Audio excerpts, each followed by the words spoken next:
नमस्कार दर्शक बंधु यही सातटी कारण घर को दारिद्रता आए।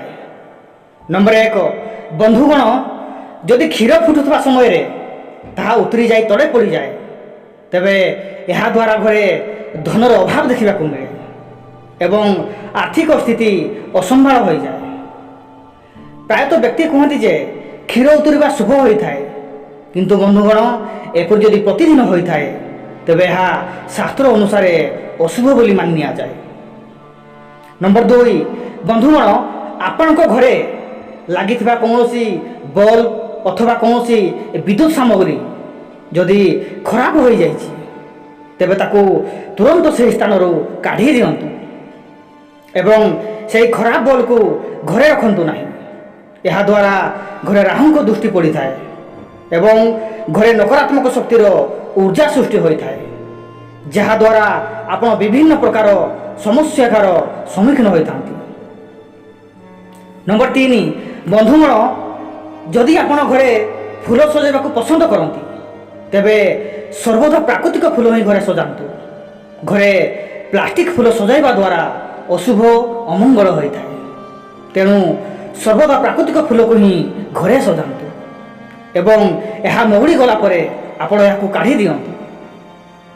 नंबर 4 बंधुगण जो घरे सबुबले बिलेई प्रवेश करें एवं बिलेई माने झगड़ा करते तेबे से घरे अशांति सृष्टि होता है एवं धनहानि होता है। नंबर 5 बंधुगण पानीर कलरू पानी बहिबार अर्थ घरे खर्च वृद्धि संभावना अधिक तेणु केबे भी घरे कौन कलरू अଯଥା पानी बहिबाकू दिंतु नहीं एवं जेतिकी आवश्यक सेतिकी पानीर व्यवहार करंतु। जदि आपण पानी पीवा समय पानी बढ़ी जाउछि तेबे सही बड़का पानी को कौन गछरे ढाड़ी दिंतु। नंबर 6 बंधुगण शोइबा समय स्वप्न आसिबा मध्य भविष्य संबंध में सूचना देता है। आपण जदि शोइबा समय साप को स्वप्न देखती तेबे आपण चाकरी क्षेत्र में उन्नति प्राप्त करेंगे। जदि आपण झिटिपिटी को स्वप्न देखुंट तेबे आपण को धन लाभ हो एवं जदि आपण स्वप्न निजक गरीब वर्ग देखुंट तेबे बंधुगण यार अर्थ भविष्य में आपण को प्रचुर मात्रा रे धन लाभ हो। नंबर 7 बंधुगण झाड़ू होउची माता लक्ष्मी प्रिय जिनिस तेणु केबे भी भूल रे झाड़ू उपरे पाद रखंतु नहीं।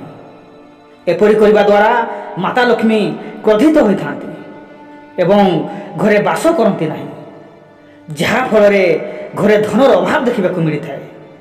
झाड़ू को सर्वदा गोटे स्थान में रखंतु एवं झाड़ू को एपरि स्थान में रखंतु जेपरि अन्य केही बाहर व्यक्ति देखि परिबे नहीं। तो दर्शक बंधु आपन जदि एहीपरि वीडियो देखा चाहते ताहले वीडियो को लाइक एवं चैनल को सब्सक्राइब कर दियंतु। धन्यवाद।